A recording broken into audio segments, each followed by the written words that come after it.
안녕하세요. 사연 읽어주는 남녀입니다.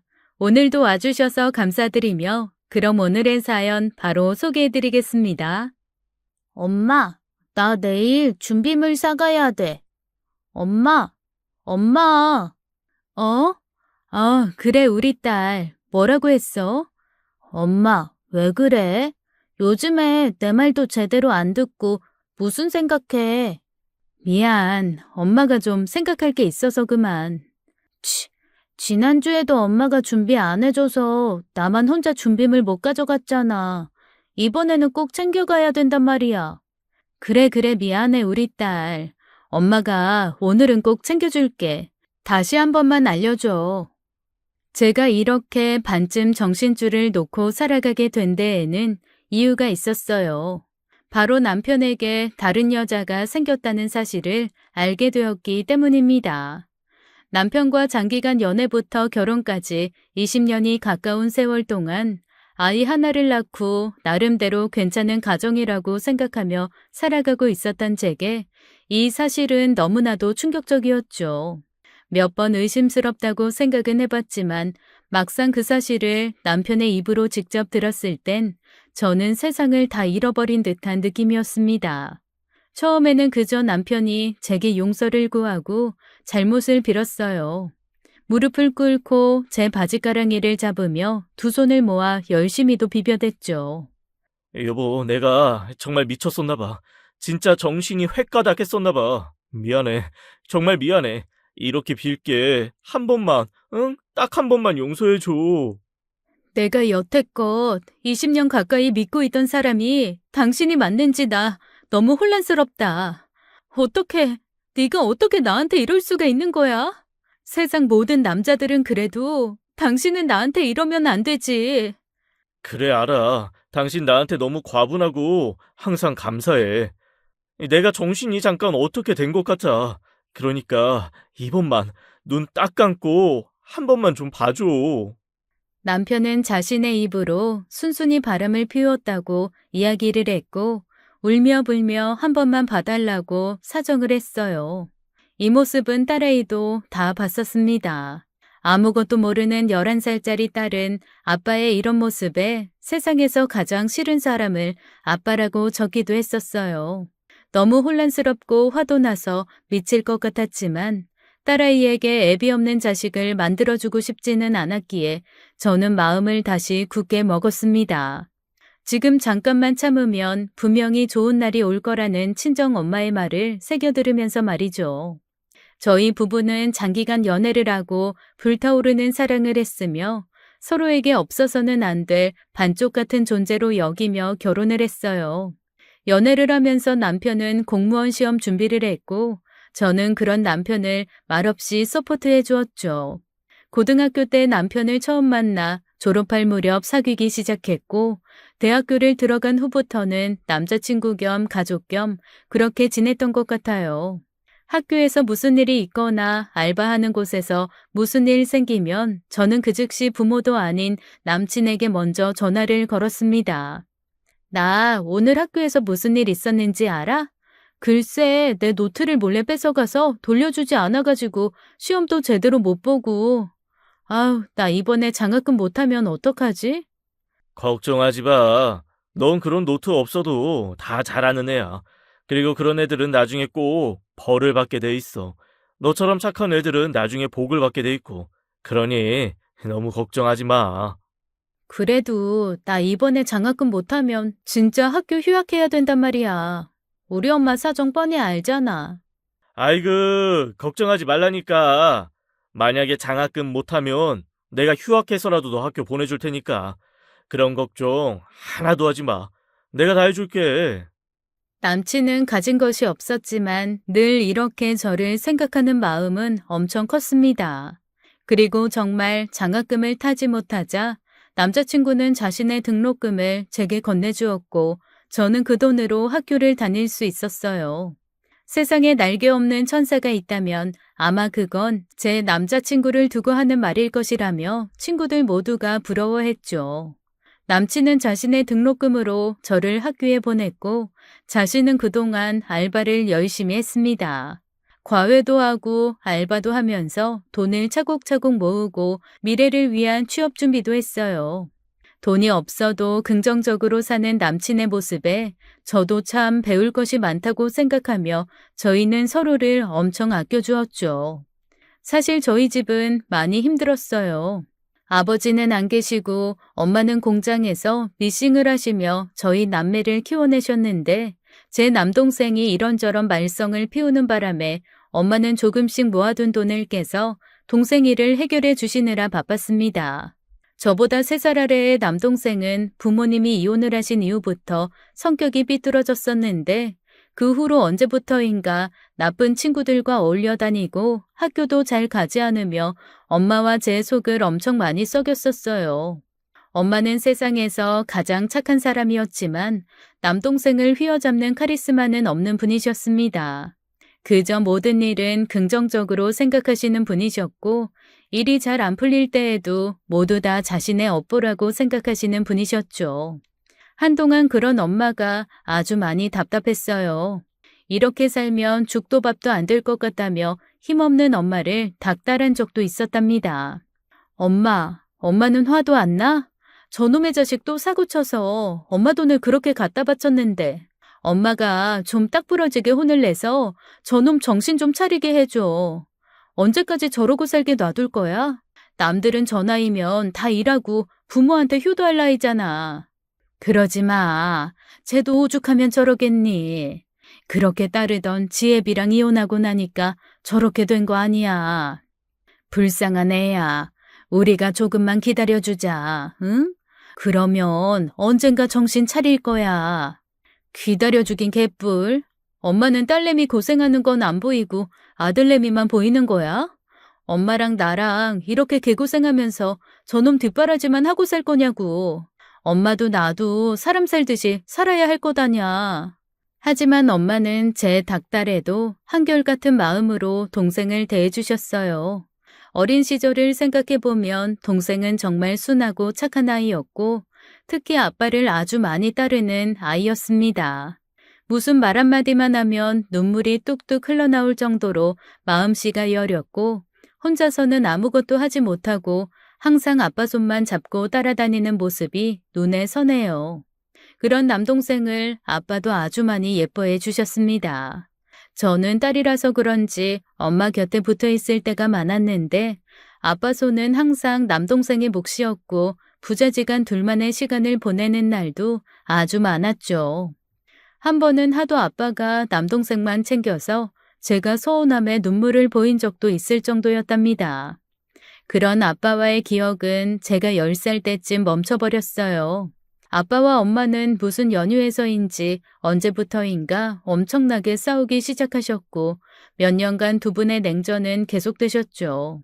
아빠는 그 후로 집을 나가셨는데 처음에는 2주일에 한 번씩 집에 들어오셨고 그 다음에는 한 달, 그리고 그 다음에는 몇 달 후에 들어오시며 점차 집에 들어오는 횟수가 줄어들었어요. 그러던 어느 날부터인가 완전히 집에 들어오지 않아 버리셨어요.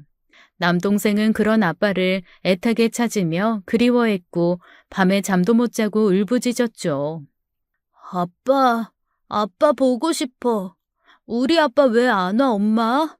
아빠 불러줘. 나 아빠 옆에서 자고 싶단 말이야. 그래, 우리 아들. 아빠 오실 거야. 아빠가 지금은 어디 멀리 외국에 나가서 일하고 계셔서 그래.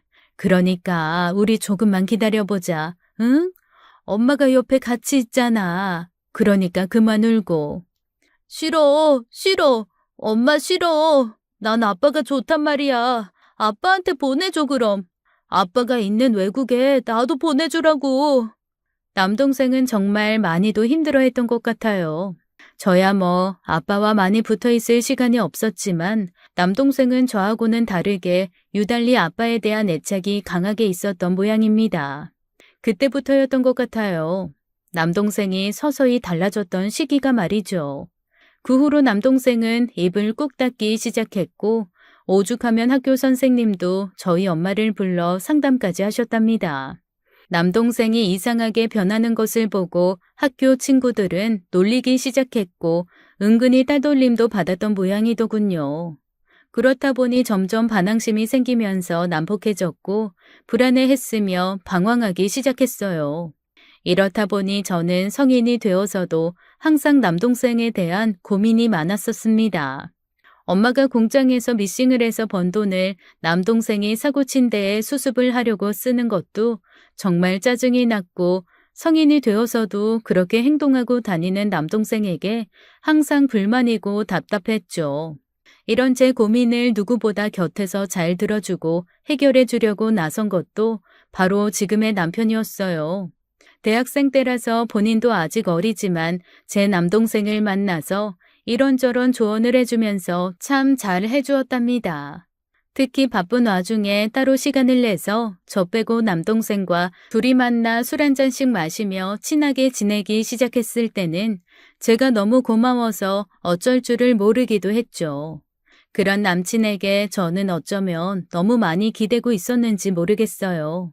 단순하게 대학생 때 만나는 남친이 아니라 어쩔 때는 마치 제 아빠 같은 느낌도 들 정도였었습니다.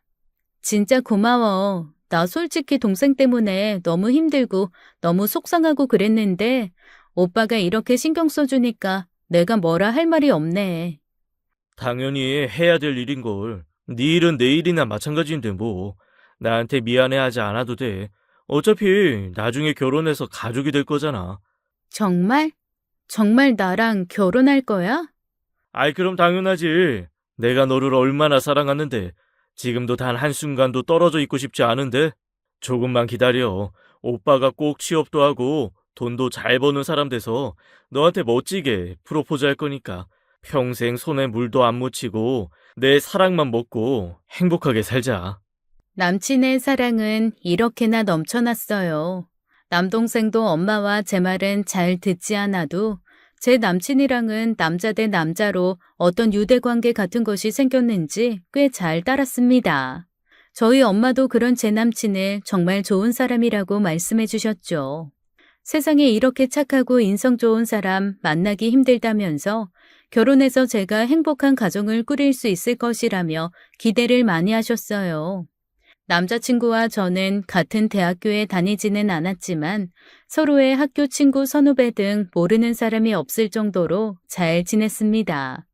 서로의 학교 도서관에 가서 함께 공부도 했고 친구들과 자연스레 어울려 즐겼죠.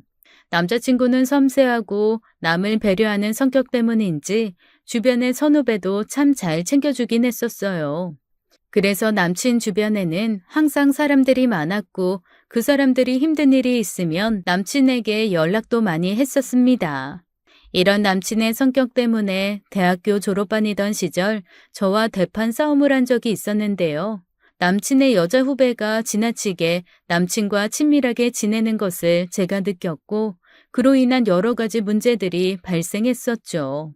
그 후배는 저도 몇 번 함께 만나 얼굴을 잘 알고 있던 후배였는데 혼자 힘으로는 잘 해결하지 못하고 항상 남의 도움을 받는 스타일의 나약한 여자였었어요. 제 남친 성격상 힘든 일을 겪고 있는 후배들을 보면 항상 도와주는 스타일이라 꽤 여러 번 그 여자 후배에게 도움을 주었었나 봅니다. 제가 알고 있는 것만 3번쯤 되니까 아마 모르는 것도 상당히 많았을 테죠. 옷차림새도 핸드백도 모두 명품으로 가지고 다녔었고 대학생의 나이에 자동차도 끌고 다니던 여자 후배는 집도 꽤 잘 사는 모양이었어요. 좋은 동네에서 부유하게 자랐다고 저도 얼핏 들었던 것 같은데 그 여자 후배가 유난히도 제 남친을 많이 따랐었습니다. 그런데 한 번은 저와 만나는 날인데 그 여자 후배가 힘들다고 울면서 전화가 왔다며 그곳에 가야 한다고 하는 거예요. 미안해. 내가 좀 가봐야 할 것 같아서. 내가 이따가 연락할게. 오빠, 오늘은 나랑도 중요한 날이잖아. 2달 전에 이미 약속해 놓은 날이라고. 꼭 가야 돼? 무슨 힘든 일인데 그래. 그러게. 뭐 안 좋은 일이 있나 봐. 얘가 원래 조금만 힘들고 그러면 정신을 못 차리잖아. 내가 잠깐 들려서 무슨 일인지 대충 해결만 해주고 얼른 갈게. 어? 오빠가 걔 남친도 아니고 친오빠도 아닌데 굳이 그렇게까지 해야 돼? 나도 오늘은 오빠랑 같이 있고 싶단 말이야. 남친은 제게 미안하다고 하고 끝내 그 여자 후배에게 달려갔어요. 그리고는 몇 시간이 지나도록 연락이 없었고 제가 전화를 걸어도 받지 않았죠. 2달 전에 미리 잡아놓은 식사 자리는 무산이 되었고 제 기분 역시 산산조각이 나버렸습니다. 너무 화도 나고 비참하기도 하고 그냥 여러 가지 생각에 혼잡했어요. 남친은 그날 새벽이 다 되어서야 제게 전화를 걸었고 저는 이미 화가 잔뜩 나 있던 상황이라 전화조차 받지 않았습니다. 다음날 남친이 제 학교에 찾아와 용서를 빌었고 저는 여태껏 그래왔듯이 그날도 물 흐르듯이 넘어가 버렸어요. 그런데 문제는 그게 아니었어요. 그로부터 며칠 후 남친의 학교 친구들과 만나는 자리가 있었는데 그곳에서 그날의 일을 화두로 이야기하는 겁니다. 남친과 그 여자 후배는 그날 단둘이 술집에서 옆자리에 앉아 있었고 제 남친이 그녀를 안아주기까지 했다는 장면을 보았다는 거예요. 그것도 제가 전화를 걸었던 그 밤 늦은 시각에 말이죠. 너무 기가 막히고 황당해서 저는 그 자리에서 벌떡 일어나 나가버렸고 며칠간 남친의 전화도 받지 않고 냉정 관계를 유지하게 되었습니다. 남친은 그때 제게 무릎까지 꿇으면서 빌었어요. 저기 그게 아니야. 내 말 좀 들어봐. 안아준 게 아니라 걔가 하도 힘들다고 하면서 울면서 기대길래 그저 토닥토닥 해준 것뿐이라고. 그놈들이 그걸 일부러 그렇게 심하게 얘기한 거라니까. 오해하지 마. 어? 아이 제발 오해하지 마. 오해? 오해는 무슨 오해? 사실이잖아. 오빠는 나와의 약속을 어겼고 그 여자랑 단둘이 새벽까지 있으면서 내 전화 피했잖아. 토닥토닥 이건 어쨌건 어깨도 빌려주고 안아준 것도 맞네. 뭐야? 양다리야? 그렇게 걔가 좋으면 연애를 해 차라리. 나랑 끝내라고. 그때 저는 너무 화가 치밀어 올라서 끝내자는 이야기를 했었지만 남친은 제게 끝까지 용서를 구했고 결국 일주일 만에 저희는 다시 화를 풀고 이전의 모습으로 돌아갔었습니다. 하지만 저는 그 남친의 여자 후배가 계속 마음에 걸리긴 했어요. 약한 척, 힘든 척 하면서 그 후로도 남친에게 지속적으로 연락이 왔고 급기야 남친은 그 여자 후배의 연락을 제게 거짓말까지 하기도 했습니다.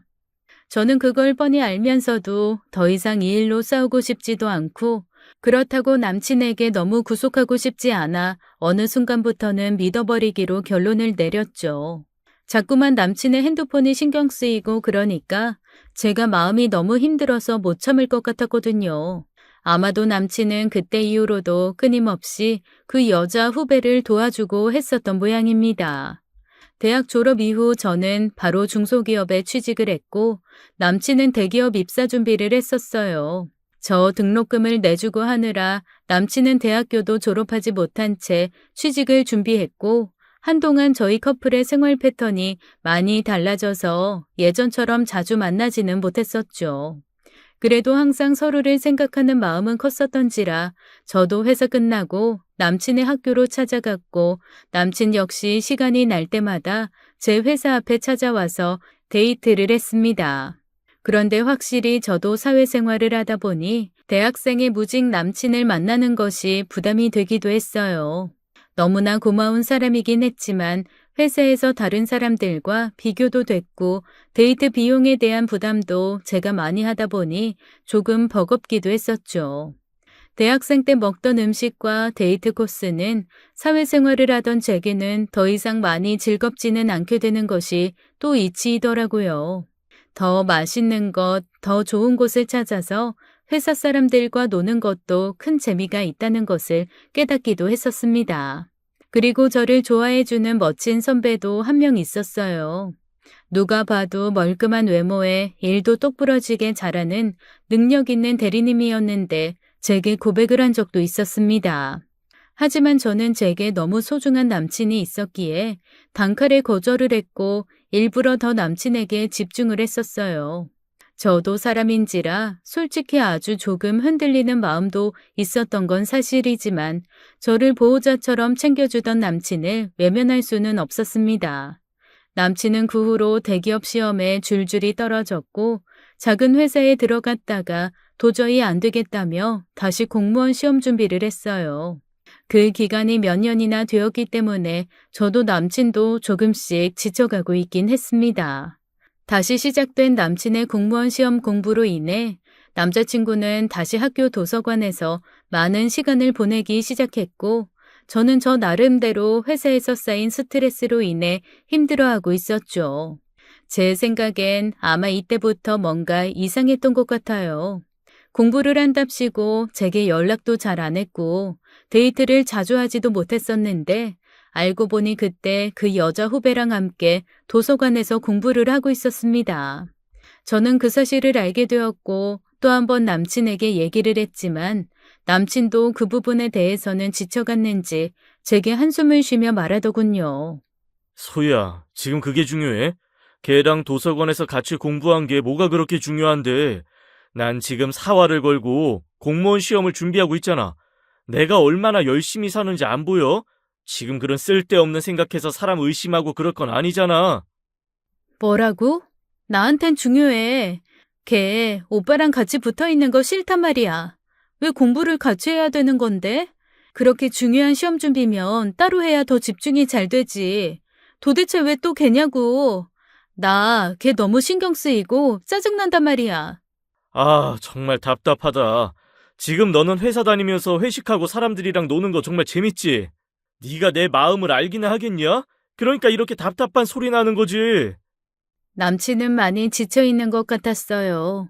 그리고 제가 이런 오해를 하는 것 자체를 더 이상은 이해하기 힘들다고 말했어요. 하긴 저희가 연애를 한 지 7년이라는 시간이 지났으니 이렇게 나올 만도 하겠죠. 서로에 대한 믿음이 없이는 이렇게 긴 시간을 버티지는 못했을 테니까요. 그 후로도 몇 번 크고 작은 다툼이 이어졌고 저는 급기야 헤어질 생각까지도 했었습니다. 하지만 그때 제 남동생이 저를 말렸어요. 누나, 내가 지금이라도 마음 잡고 돈 벌고 있는 거 다 형 때문이야. 나 그때 형 아니었으면 아직도 누나가 그러면 안 되지. 형한테 그러면 안 돼. 형이 우리한테 어떻게 했는데. 알아. 나도 다 알아. 그래서 나도 정말 힘든데 너무 다른 생활을 하다 보니까 서로에게 지치는 것 같고. 누나 남자들 다 똑같아. 한 여자 오래 만나면 형처럼 하는 사람 있을 줄 알아? 다 똑같다고 다. 그나마 형이니까 이 정도로 누나 챙기고 나랑 우리 엄마까지 챙기는 거잖아. 누나 그거 알아야 돼. 세상에 그런 형 없어. 그러니까 헤어지니 뭐니 그런 쓸데없는 생각 아예 하지도 말라고. 어느새 남동생은 제 남친에 대한 믿음이 강하게 자리 잡혀 있었고 제게 절대 헤어지지 말라는 말까지 했습니다. 엄마와 남동생의 적극적인 권유로 저는 남친과의 몇 번의 고비를 넘겨 결혼을 하게 되었어요. 남친의 부모님은 경제적인 여유는 없으셨어도 그저 소소하게 열심히 일하시며 사시는 분들이셨습니다. 빚 보증을 잘못 쓴 일 때문에 빚이 많으셨고 그 빚을 제 남친까지 갚아야 하는 상황이었지만 인성만큼은 좋으신 분들이셨죠. 가진 것 별로 없이 시작한 저희 신혼살림은 빠듯하기만 했고 아이의 계획을 미뤄가며 열심히 살아갔어요. 그때 당시에도 남친이 공무원 시험에 합격하지 못해서 알바를 했던 상황이라 집안의 생계에 있어서는 제가 거의 책임을 지고 있을 수밖에 없었죠. 저는 새벽에 일찍 일어나 제 출근 준비를 하며 남편의 도시락까지 챙겨가며 생활했어요. 대출로 시작한 살림이니 어떻게든 돈을 아껴야만 했었죠. 남편과 저는 정말 서로 합심을 해서 노력을 했지만 공무원 시험은 번번이 불합격하게 되었고 결국 남편은 버티고 버티다 작은 회사에 들어가게 됩니다. 그리고 저는 얼마 후에 아이가 생겨버렸죠. 계획대로라면 3년 후쯤 대출금을 어느 정도 갚은 후에 임신을 했어야 하는 것이 맞았지만 덜컥 임신이 되고 입덧까지 심해지게 되어 저희의 생활은 조금씩 힘들어져 갔어요. 그래도 하늘이 주신 축복이니 행복하다고 생각을 하며 현실을 마주했고 없는 살림에 저는 회사까지 그만두게 되었습니다. 입덧도 입덧이지만 유산기가 있다고 하니 제게는 어쩔 수 없는 선택이었죠. 아이가 태어나고 점점 더 생활은 어려워져만 갔고 저는 허리띠를 졸라매고 더욱더 아껴 쓰며 살아갔어요. 아이를 키우면서 집에서 조금씩 부업도 했고 남편에게 점심 도시락까지 챙겨주면서 말입니다. 하지만 남편은 어느 순간부터 이런 생활이 힘이 들다고 투덜대기 시작하더군요. 나 언제까지 도시락 싸가지고 다녀야 돼. 남들 다 사 먹는데 나 혼자 빈 사무실에서 도시락을. 언제는 안 질리고 좋다며. 내가 만들어준 음식이 세상에서 제일 맛있다며. 우리 지금 단 한 푼이라도 아껴야 돼. 알잖아, 당신도. 그러니까 우리 조금만 참자. 아이가 조금 크고 나면 나도 일하고 상황 나아지겠지. 허구한 날 돈도 나는 거 정말 듣기 싫고 힘들다. 남들도 다 이렇게 사는 건가? 난 왜 우리 집만 힘들고 그런 것 같지? 남들은 다 즐겁고 행복해 보이는데. 여보, 그런 말이 어딨어. 우리 아이가 있는데 무슨 그런 말을 해? 그러지 마. 우리 충분히 행복해. 그리고 남들도 다 어렵고 그러는데 단지 표현을 안 할 뿐이라고. 투덜대는 남편을 애써 위로하며 용기를 주었지만 남편은 왠지 점점 지쳐가는 듯한 모습이었습니다. 그리고 아이가 커가면서 남편은 점점 밖에서 보내는 시간이 많아졌고 집안에 관심을 두지 않는 것 같았어요. 아이의 한순간도 놓칠세라 열심히 사진을 찍고 동영상을 찍어서 남편에게 보내보아도 남편의 반응은 영 시큰둥했었습니다. 뿐만 아니라 제게 다가오는 횟수도 크게 줄어들었고 매일 피곤하다는 말만 반복했었는데 제 생각에는 이때부터 무언가 심상치 않은 일이 벌어졌던 것 같아요. 바보같이 남편이 정말 힘들고 바빠서 그러는 줄만 알고 저는 남자에게 좋다는 한약까지 지어서 열심히 먹였고 저를 위한 돈은 단돈 10,000원도 쓰지 않으면서도 남편에게는 좋은 화장품, 좋은 옷을 사주려고 노력했습니다. 한 번은 아울렛에서 세일을 한다는 전단을 보고 불이 나게 달려가 남편에게 어울릴 만한 셔츠와 양복 한 벌을 사다 놓고 기다리고 있었어요. 50만 원이 가까운 돈이었기에 제게는 엄청나게 큰 돈이었는데도 남편이 조금이라도 번듯하게 입고 다니는 모습을 기대하며 산 거죠. 하지만 그 양복을 본 남편의 반응은 정말 냉담했습니다. 여보, 이거 봐봐. 짜잔. 내가 이거 돈 모아서 당신 주려고 산 거야. 마침 아울렛이 세일을 하지 뭐야? 득템이야, 득템. 얼른 입어봐봐. 너무 잘 어울리겠다. 그치? 아, 그래. 나중에 입어볼게. 지금 좀 피곤해서 뭐 당신이 알아서 잘 샀겠지. 뭐? 무슨 반응이 그래? 이거 셔츠까지 합쳐서 40만 원도 넘는 돈이라고. 얼마나 망설이다가 샀는데. 그놈의 아울렛. 아, 알았어. 입어볼게. 아울렛 옷이 거기서 뭐 거기지 뭐 별다른 거 있냐? 호들갑은? 여보, 무슨 말이 그래? 호들갑이라니. 왜? 싫어? 아울렛이라서 싫어? 우리 집 형편이. 아, 알았다니까 그만 좀 해. 형편이고 나발이고 그만 좀 하라고. 지긋지긋하니까. 에이. 예상치 못한 남편의 반응은 저를 아주 많이 당황하게 만들었어요. 이럴 사람이 전혀 아니라고 생각하고 있었기에 황당함을 감출 수가 없었습니다. 그 후로도 남편은 짜증이 늘었고 돈동거리는 제가 부담스럽다고 표현을 하더군요. 아이가 어린이집에 가면서 오전 시간에 빵집에서 알바를 하는 제가 창피하다며 빵 냄새가 난다는 말까지도 했었고 말이죠. 빵집에서 일하는 게 뭐 자랑질이냐? 아주 옷이랑 온 집안에서 빵 냄새가 진동을 하네. 역하다 역해. 무슨 그런 말을 해. 나는 한 푼이라도 더 벌려고 아이 어린이집에 맡기고 일하는 건데. 당신이 능력이 넘쳐 흘렀으면 내가 이렇게 냄새나는 알바를 왜 하겠어? 안 그래? 뭐? 이 여편 내가 진짜 할 말 못할 말이 따로 있지? 어디서 그딴 소리를 짓거려? 너 진짜 미쳤냐? 그러게 능력 많은 딴 놈을 만나지 왜 나 같은 놈 만나서 개고생이냐? 당신이 계속 내가 돈돈거린다면서 불평하니까 하는 말 아니야. 내가 뭐 처음부터 그랬어? 당신이야말로 요즘 왜 그러는 건데? 내가 뭘 잘못했다고. 아둥바둥 애 키우면서 열심히 살아가는 나한테 왜? 됐다 됐어. 말을 말아야지. 그러게 부모라도 잘 만났어야지. 아둥바둥 살기 싫었으면. 그만하자. 더 이상 무슨 말을 하겠냐. 너 열심히 살고 있는 거 알았으니까 그만하자고. 남편의 표현은 점점 더 거칠어지기 시작했고 급기야 저와 저의 집안을 모독하는 발언까지도 서슴지 않더군요. 결국 제 자존심까지 건드린 남편에게 저도 화가 아주 많이 났고 한동안 친정에 가 있기도 했습니다. 이전 같았으면 화가 나서 친정에 간 제 화를 풀어주려고 찾아와서 무진장 노력을 했을 텐데 남편은 제게 전화 한 통 하지 않았어요. 이틀, 3일 지나도록 아무런 연락도 없었고 그대로 일주일이라는 시간이 흘렀습니다. 뭔가 대단히 이상한 느낌이 들었죠. 하지만 친정엄마는 이런 제게 긍정적으로 생각해야 가정을 지킬 수 있고 제 마음도 편하다는 말을 하시더군요. 저기 말이다. 박서방 너무 뭐라고 몰아세우지 마. 남자들은 다 그런 법이야. 자꾸만 몰아세우면 동굴로 자꾸 들어가려고 하는 게 너구리랑 같거든.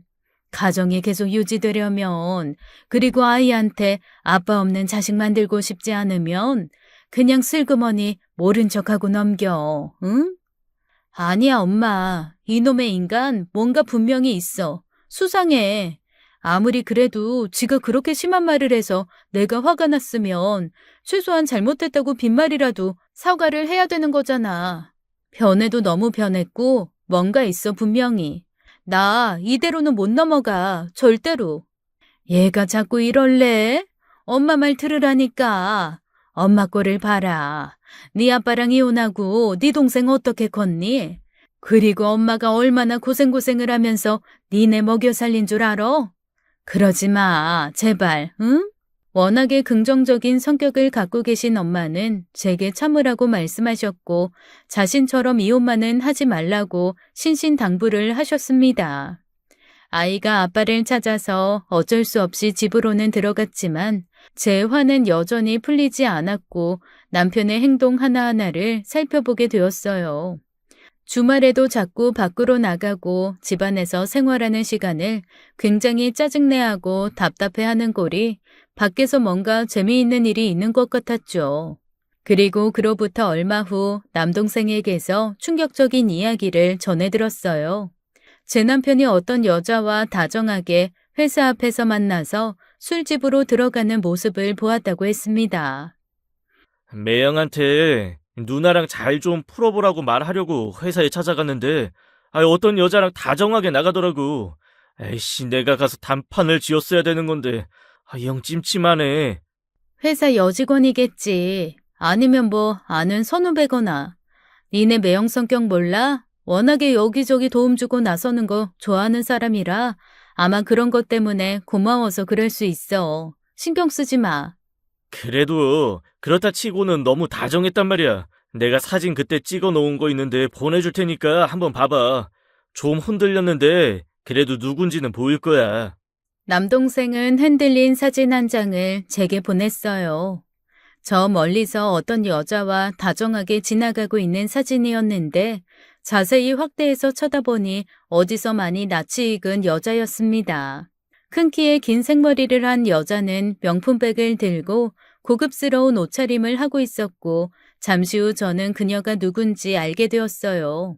그녀는 바로 대학교 때 남편의 후배이자 제가 늘 거슬리게 생각했던 그 여자였습니다. 제가 분명히 그 후배에 대해서 불편하게 생각하는 것을 알고 있는 남편이었기에 연애 시절부터 그녀와 연락하고 있다는 것을 제게 숨겼었거든요. 그런데 결혼하고도 한참이나 시간이 흐른 지금에서도 만나고 있다니 너무 놀라울 수밖에 없었습니다. 기가 막히고 황당한 마음에 손이 다 부들부들 떨리기까지 했어요. 생각할수록 너무 화가 나서 참을 수가 없었고 결국 잠시 후에 남편에게 전화를 걸어 마구 소리를 질러버렸죠. 그러자 남편은 저를 비웃듯 콧방귀를 뀌면서 이해할 수 없다고 말을 했습니다. 넌 정말 이해하기가 힘든 스타일이구나. 대학교 후배인 거 몰라? 야, 아무리 부인이라도 그렇지. 어떻게 이런 것까지 간섭을 하고 미행을 하고? 난 진짜 네가 이런 애인 줄은 상상도 못했다. 하다 남의 뒤까지 밟냐? 허위가 없어가지고는. 그리고 내가 뭐 죄졌어? 여자 후배가 일 도와줘서 고맙다고 밥 한 끼 사준 거 그게 뭐가 죄냐고? 아이 당장 끊어. 답답해, 이씨, 답답한 년. 그날 남편은 집에 돌아오지 않았어요. 그리고 그 후로 저희 부부는 정말 많이 멀어지고 말았습니다. 그렇게 조잘조잘 일상에 대해 떠들며 이야기하던 저희는 딱 아이와 관련된 할 말만 하기 시작했고 서로에게 관심도 두지 않은 상태가 되었던 것 같아요. 더군다나 부부관계는 몇 달, 아니 몇 년 동안 단 한 번도 하지 않을 정도가 되어서 이제는 너무나도 서먹서먹해져 버렸습니다. 뭐가 정답인지도 모르겠고 다시 남편에게 다가가고 싶은 마음도 있었지만 남편의 행동은 여전히 저를 너무나도 힘들게 했고 수상했었어요. 저희는 그렇게 몇 년을 보냈습니다. 연애할 때와는 완전히 다르게 거의 남남처럼 살아갔던 것 같아요. 그러는 동안 남편에게는 옷차림과 구두, 시계까지 명품이 많이 생겼죠. 어디서 났느냐, 무슨 돈으로 샀느냐고 따져 물어보아도 그냥 아는 사람이 쓰다가 질려서 줬다는 말만 반복할 뿐 제대로 대답도 하지 않는 모습을 보고 저도 많이 내려놓게 되었던 것 같습니다. 그리고 남편에게 술에 쪄들어 집에 들어온 어느 새벽에 드디어 문제가 발생했어요. 남편의 핸드폰 진동 소리가 제 잠을 깨웠고 거래처 김 사장이라고 쓰여있는 전화의 통화 버튼을 누르니 어떤 여자가 남편을 애타게 찾고 있었습니다. 오빠, 오늘 같이 있어준다고 했잖아. 왜 들어간 거야? 그년 싫다며. 단 한순간이라도 같이 있기 싫다며. 얼른 다시 와. 얼른 우리 집에 다시 오라고. 나 우리 아빠한테 다 말했어. 오빠 유학까지 보내준대. 나랑 같이 유학 가서 새 출발하자. 그러면 되잖아, 오빠. 야, 너 뭐야? 너 어디 무서운 줄도 모르고 새벽에 전화를 걸어서 짓거려? 너 박유진이지? 이게 정말 대학교 때부터 그렇게 꼬리를 치더니. 참나, 웃기는 소리하고 자빠졌네. 꼬리는 무슨 꼬리? 껍데기랑 살고 있으니 기분 좋냐? 오빠 나랑 유학 갈 거니까 그런 줄 알아. 우리 외국에서 새롭게 다시 시작할 거라고. 이런 쓰레기 같은 년? 너 이러고도 무사할 줄 알아? 어디서 더러운 게 남의 애 딸린 유부남한테 이딴 소리를 해? 닥치지 못해? 하늘이 무섭지도 않냐? 내가 소문 다 퍼뜨릴 거야. 어디 그때도 이렇게 짓거릴 수 있나 두고 보자. 너무 떨려서 말까지 더듬거리며 그녀에게 소리를 질렀고 결국 그 새벽에 사단이 나고 말았습니다. 술에 취해 인사불성이 된 남편은 제가 그녀와 통화한 줄도 모르고 코를 골며 자고 있었고 제가 발길질을 하며 일어나라고 소리를 쳐도 절대로 깨어나지도 못했죠. 아이는 놀라 잠에서 깨서 울었고 저는 아이를 붙들고 같이 울었습니다. 결국 한참을 울다 아이는 지쳐 잠이 들었고 저는 뜬 눈으로 밤을 지새웠어요. 다음날 모든 사실을 알게 된 남편은 제게 잘못했다며 무릎을 꿇고 싹싹 빌기 시작했고 앞으로는 가정에 충실할 것이라며 각서까지 썼습니다. 여보, 제발, 제발 한 번만 봐줘. 나 진짜 미쳤었나 봐. 내가 잠깐 정신이 딴 데 나가 있었어. 걔가 하도 나 붙잡고 좋다고 그래서, 내가 그래서 실수한 거야. 나 정말 그럴 마음 전혀 없어. 그 잘난 년 집에서 유학 보내준다는데 왜 가지 그래? 이런 쓰레기 같은 놈아. 내가 너가 어떤 인간인지 나중에 우리 딸 크면 다 말할 거야. 우리 동창생들한테도 싹 다 말하고 당신 어디 취직도 못하게 만들어버릴 거라고. 이런 더러운 놈. 그래. 그건 일단 나중 문제고, 나 걔랑 끝났어. 인연 끊었다니까? 이제 안 만나. 절대로 안 만나. 그러니까 이번 한 번만, 응? 이번 한 번만 좀 봐주라. 내가 너무 생활이 힘들어서 잠깐 정신이 나갔던 거야. 제발 여보. 처음에는 이렇게 잘못했다며 손이 발이 되도록 비는 남편을 어쩔 수 없이 용서해 주기로 했습니다. 다시는 만나지 않는다는 각서도 썼고 우리 가족과 아이에게 전념하는 것 같은 행동을 보여주었기에 어쩔 수 없이 믿어보기로 했죠. 아이가 있었기에 애비 없는 자식은 만들고 싶지 않았기에 참고 또 참으며 가슴을 후벼 파는 고통을 참아냈어요.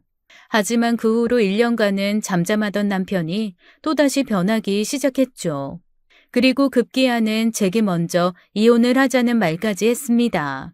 이렇게 사는 인생이 너무 지긋지긋하고 그 여자가 외국에 나가서 유학까지 시켜준다고 했다며 새로운 인생을 살고 싶다는 말을 하더군요. 어찌나 기가 막히고 황당하던지 웃음밖에 나오지 않았어요. 남편은 어렸을 때부터 부모님이 진 빚 때문에 많이 힘들어 했었습니다. 작은 공장에 다니고 계신 부모님이 빚 보증을 잘못 써셔서 남편이 일찍이 빚을 갚는 데에 많은 노력을 했던 모양이에요. 게다가 제 학비에다가 제 남동생도 가끔씩 도와주었으니 어린 나이에 감당해야 할 몫이 너무나 컸기도 했습니다. 그러면서 자신은 이제 새 출발하고 싶다며 놓아달라는 말을 하더군요. 그래, 2판, 4판 나도 할 말은 좀 하자. 야, 내가 어떻게든 가정 지켜보려고 1년 넘게 노력을 해봤는데 안 될 것 같다. 내가 할 수 있는 최선을 다해도 내 마음은 여전히 변하지가 않아. 나 걔 너무 좋고 걔 없이는 못 살 것 같아. 나한테 좋은 옷도 사주고 외제차도 사준대. 아이 그리고 유학도 보내준다지 뭐냐. 당신도 알지? 나 공부하고 싶어 했던 거. 근데 네 학비 대주고 알바하느라 제대로 공부 한번 못 해보고 야, 나 이제 좀 내 인생 잘 좀 살아보자. 뭐? 너 그걸 말이라고 하니? 너 정말 어떻게 이런 말을 할 수가 있어? 결혼했으면 책임을 져야지. 저 자식 먹여 살릴 생각을 해야지. 지금 뭔 생각하는 거야? 너 정말 미쳤어? 어? 모르겠고 이제 이런 거 다 지긋지긋해. 나 혼자만 생각하고 살 거야. 애는 네가 키워라. 내가 양육비는 잘 챙겨줄게. 걔가 뭐가 아쉬워서. 걔네 부모가 뭐가 아쉬워서 너같이 나이 먹은 유부남한테 유학을 보내줘. 정신 차려 이놈아. 너 그거 말도 안 되는 환상이라고. 꿈 깨 제발. 참나. 네가 나를 얼마나 무시했길래 그렇게밖에 생각을 안 하냐? 나도 걔한테서 엄청나게 대우받고 존경받는 멋진 남자라고. 걔네 부모님도 나 엄청 좋아하셔. 남편의 말을 듣고는 정말 어안이 벙벙했어요. 거의 반 정신이 나간 상태가 되어버리고 말았고 하루 종일 무슨 생각을 하면서 사는지 모를 정도로 정말 멍하게 있었습니다. 모든 사실을 알게 된 저희 친정엄마는 저 몰래 남편을 찾아가서 끝까지 회유를 하고 부탁까지 하셨나 보더라고요. 하지만 남편은 정말 잔인할 정도로 냉정하게 친정엄마를 거절했고 그 모습을 본 남동생이 너무 화가 나서 주먹으로 흠씬 두들겨 패주었다고 들었습니다. 결국 저희 부부는 이혼을 했어요. 제대로 무슨 말도 못하고 남편의 불륜녀가 준비한 변호사의 말에 이끌려가며 멍하니 이혼을 당했죠. 아이 때문에 버티고 싶던 마음도 나중에는 너무 지쳐 어떻게 하고 싶은 마음도 들지 않았고 제 인생을 자포자기하는 심정으로 하루하루를 살아갔습니다. 이혼이라는 과정이 사람을 얼마나 나락으로 떨어뜨리고 힘들게 하는지 아마 여러분들은 상상하지도 못하실 거예요. 생각보다 훨씬 아주 많이 고통에 이르게 하는 것이 바로 이혼이랍니다. 아이는 아이대로 적응 못하고 저는 저대로 정신 못 차리고 있고 아주 저희 모녀는 한순간에 나락으로 떨어지는 것 같았고 제가 하도 정신을 못 차리고 있으니 친정엄마는 저희 모녀와 함께 살면서 챙겨주시기 시작하셨어요. 하루에도 몇 번씩 울었다 웃었다 미친년처럼 방황하던 저는 엄마와 남동생 손에 이끌려 정신과에 가서 우울증 약을 처방받아 먹기 시작했습니다. 이혼 후 한 2년 동안은 수도 없이 방황하며 힘들어하기만 했어요. 그러던 어느 날 딸아이가 제게 말했어요. 엄마, 우리 엄마는 세상에서 제일 멋지고 예쁜 엄마였는데 요즘은 왜 그래? 엄마가 그러면 나도 너무 힘들어. 다시 우리 엄마 모습으로 돌아와 주면 안 돼? 내가 스케치북에 그린 엄마 모습처럼. 우리 딸, 미안하다. 정말 미안해. 이 엄마가 못나서 그래. 미안해.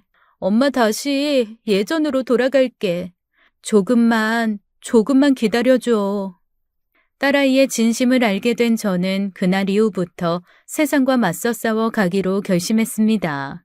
제가 이런 꼴로 살고 있는 것이 오히려 그 연놈들을 도와주고 있는 것 같았어요. 제 딸 앞에서도 당당하게 살아가는 것이 엄마로서 해야 할 역할이라고 생각이 번쩍 들었죠. 저는 그때부터 미친 듯이 일을 하기 시작했고 친정엄마가 아이를 봐주신 덕분에 식당 일부터 하나씩 차근차근 했습니다. 일단은 몸이 힘들어야 잡생각이 안 들 것 같아서 일부러 더 힘든 일을 골라서 했던 것 같아요. 만신창이가 되어 피곤한 몸을 이끌고 딸아이 얼굴에 입을 맞추며 잠이 드는 그 순간은 적어도 그 못된 연놈들 생각이 나지 않으니 오히려 더 좋았습니다. 그로부터 1년이 더 지나고 나서 저는 우연히 대학교 선배가 하는 사업체에 들렀고 그곳에서 함께 일해보자는 제안을 받게 되었어요. 그 여자 선배는 이혼 후에 홀로서기를 하며 사업을 시작했는데 일이 너무 바빠서 일손이 모자른데 마땅히 주변에 믿을 만한 사람이 없다고 했습니다. 저는 나름대로 책임감도 강하고 그 선배와 친하게 지냈기 때문에 제가 진국이라는 것을 그 선배도 잘 알고 있었죠. 결국 그렇게 저는 아무것도 모르는 상태로 선배의 일을 돕기 시작했어요. 그때 제게는 가진 것이 없고 체력 하나만 갖고 있었기 때문에 정말 엄청나게 부지런하게 일을 하고 움직였습니다. 타고난 성실함과 부지런함으로 매일매일 최선을 다했고 선배도 이런 제 모습에 감동을 하게 되었죠. 그리고 그로부터 2년 후쯤 저는 그 회사에 지분을 함께 넣은 동업자로 발전할 수 있었습니다. 회사는 엄청난 속도로 발전을 했고 둘이 있던 사무실이 어느덧 10명의 직원과 함께 하게 되었어요. 많은 매출과 더불어 수입도 많이 늘어났고 저는 일단 아이와 친정엄마가 함께 사는 집부터 옮기기 시작했어요. 보다 편리하고 생활 여건이 좋은 곳을 알아보다가 오피스형 고급 아파트로 이사를 가게 되었습니다. 평생 살면서 제가 이런 집에서 살아볼 수 있을 것이라는 상상은 단 한 번도 해보지 못할 정도로 고급스러운 집이었어요. 만약 그때 제가 정신줄을 놓고 그저 그렇게 살아갔다면 아마 지금쯤 단칸방에서 가난에 허덕이며 살아가고 있었겠죠. 남편은 이혼을 할 당시 아이의 양육비를 굉장히 낮게 책정했었습니다. 아이도 한 명인데다가 제가 그 당시에 거의 정신병에 걸릴 정도로 힘이 없는 상태였던지라 양육비 때문에 더 많이 싸우고 싶은 마음도 여력도 없었죠. 그런 제 상황을 이용해서 남편과 그녀는 아주 나쁘게도 최소한의 양육비만 겨우 주고 있었어요. 그리고 더욱 황당했던 것은 이혼 후 1년 정도는 아이를 보러 오더니 그 후로는 아이도 잘 보러 오지 않았습니다. 연락도 점점 뜸해졌고 아이에 대한 의무감과 책임감도 상실해버린 모양이에요. 이런 아빠를 억지로 아이에게 보여주는 것이 저는 오히려 더 안 좋은 영향을 끼친다는 생각에 어느 정도 포기를 하고 있었고 어느 순간부터는 전화번호조차 바뀌어버린 것 같았습니다. 저는 사업에 성공을 하면서 몰라보게 달라졌어요. 일단 외모부터 많이 자신감을 찾았고 옷차림이나 화장도 밖에서 모르는 사람이 보면 아가씨라는 말을 들을 정도로 잘 가꾸는 사람으로 되어 있었죠. 딸아이는 이런 저를 보고 너무 좋아해 주었습니다. 우리 엄마 너무너무 예뻐. 그 옷도 너무 예쁘고 화장도 예쁘다.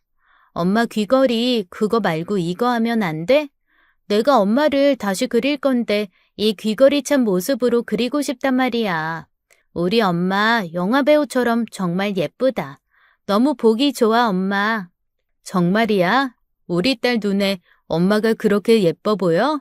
고마워. 엄마 예쁘게 봐줘서. 엄마는 너랑 함께하는 모든 순간들이 너무나 행복하고 감사해. 우리 딸 하고 싶은 거 엄마가 다 해줄 거야. 알았지? 우리 다음 달 생일에 할머니랑 셋이서 여행 갈까? 우리 딸 괌 한번 가볼까? 어때? 저는 이제 딸아이와 친정엄마를 모시고 해외여행도 갈 수 있는 수준이 되었어요. 남들이 보면 딱 제가 이혼하고 벼락부자가 된 것이라고 생각할 수도 있을 것 같았죠. 맞습니다. 정말 벼락부자라는 말이 딱 맞아요.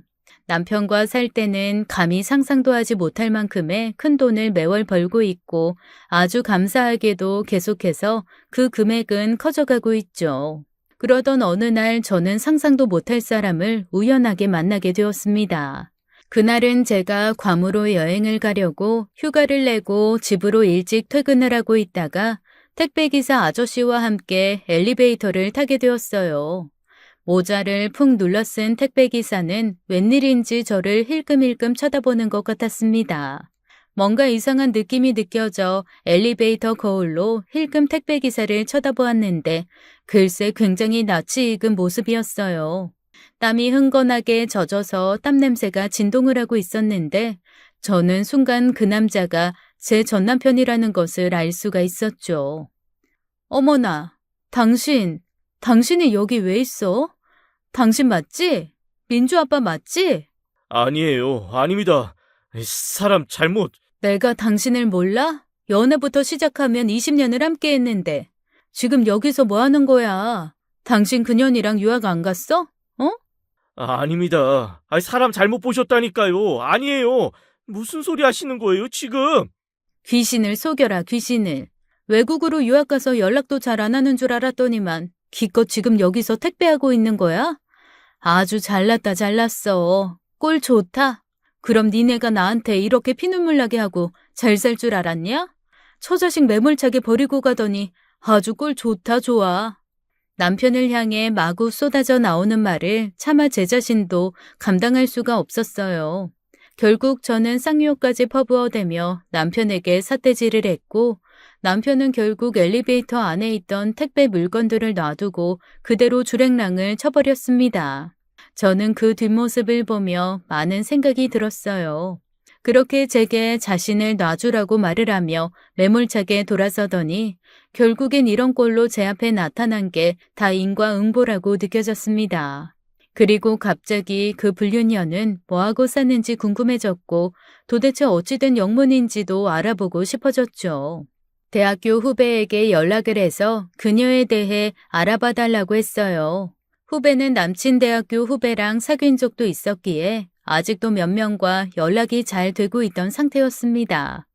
다음날 대학교 후배는 제 전남편과 불륜에 대해 여기저기 전화를 돌려 수소문을 했고 결국 그년이 다른 부잣집 남자를 만나서 제 남편을 버리고 시집 갔다는 이야기를 들었습니다. 닥쳤던 게 신세로 전 남편은 완전히 매몰차게 버림받았고 유학은커녕 갖고 있던 돈마저 사기를 당해 현재 원룸에서 월세 생활을 하고 있다고 하더군요. 그 과정 중에 전 남편은 그 불륜녀의 집뿐만 아니라 그녀의 아빠가 운영하고 있는 회사까지 찾아가 사정을 했었나 봅니다. 유학을 보내준다고 해서 처자식 다 버리고 왔다고 하면서 말이죠. 하지만 그 집안에서는 완전히 냉정하게 모르는 척을 해버렸고 회사까지 그만둔 전 남편 입장에서는 아주 많이 억울했었다고 하더군요. 저는 몰랐는데 남편이 어느 날 대학교 후배에게 일자리를 소개시켜달라는 말까지도 했었다고 합니다. 같은 대학교 출신은 아니었지만 전 남편으로 인해서 서로 연결된 사람들이 꽤 많았거든요. 나이도 꽤 있는데 기술은 없고 당장 연봉만 높게 쳐달라고 하는 남편의 말이 꼴 같지도 않았다면서 후배는 비웃으면서 말을 했다고 하는데 역시 사람은 위치나 자리가 중요한가 봅니다. 하긴 저를 생각해봐도 알 수 있어요. 제가 이혼을 하고 한 2년 가까이 정신과에 다니며 멍하게 살고 있을 때 주변 사람들이 저를 완전히 병자 취급하고 제대로 만나주지도 않았었답니다. 처음에야 이혼하고 그러고 있으니 걱정해주면서 연락도 하고 그러더니 그것도 한두 번이죠. 사람은 다 똑같은 거잖아요. 이제야 사업이 잘 되고 그러니 여기저기서 연락이 오고 만나자는 말도 많이 하지만 그때 당시는 진짜 서러웠던 기억이 납니다. 그러니 남편의 꼴도 안 봐도 비디오겠죠. 게다가 남편의 그 성격상 다른 사람 일에 참견하고 도와주기를 좋아하다가 꼴 좋게 사기까지 당했던 모양인데 그 돈이 살면서 반으로 나눈 재산 분할의 거의 대부분이었을 겁니다. 그것 말고는 모아둔 돈도 없는 사람이었으니까요. 어머, 언니, 진짜 대박이다. 어쩌면 그 오빠가 그 꼴이 된 거야? 언니 그래도 기분은 좋겠어요. 기분이 좋긴 뭐가 좋아. 그렇다고 안 좋다고 하면 거짓말이고 뭐 그냥 씁쓸하지. 그래도 언니랑 딸내미 버리고 그렇게 매몰차게 간 사람이 행복하게 잘 살고 있는 것보단 낫잖아요. 안 그래요?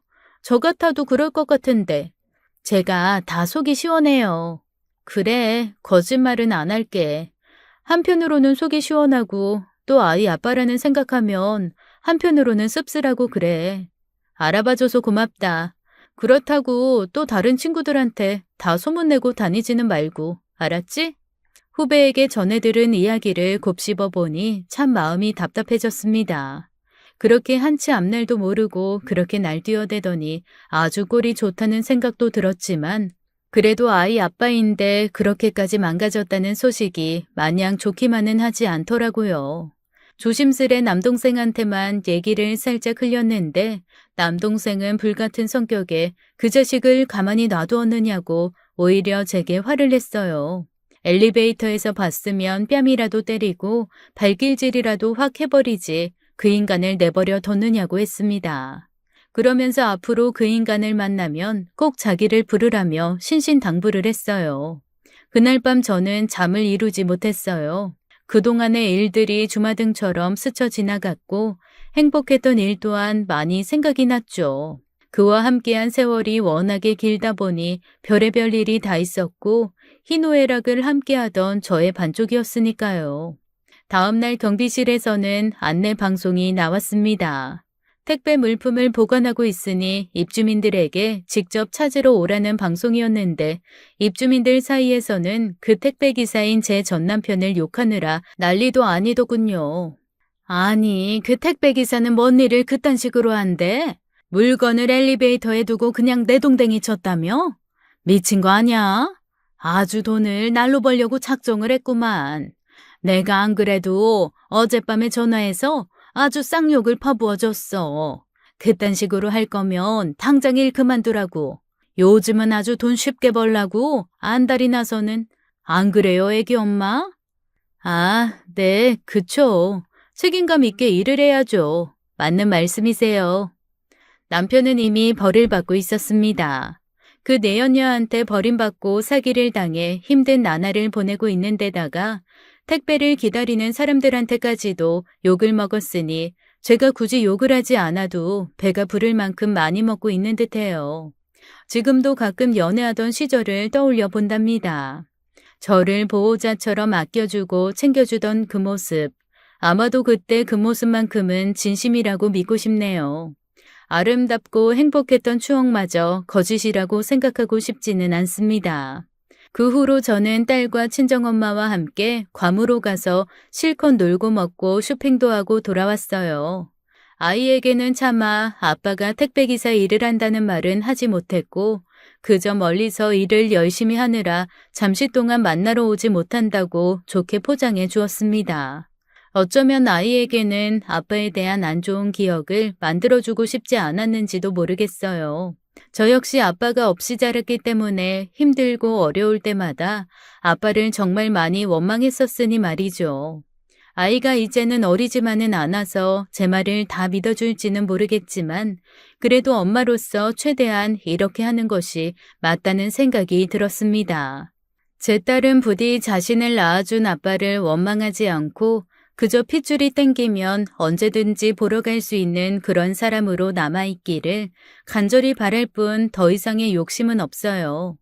잠시 올려다본 오늘 하늘이 참 맑고 푸른 것 같습니다.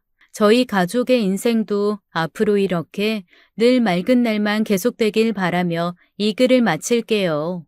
여러분 모두 행복하세요.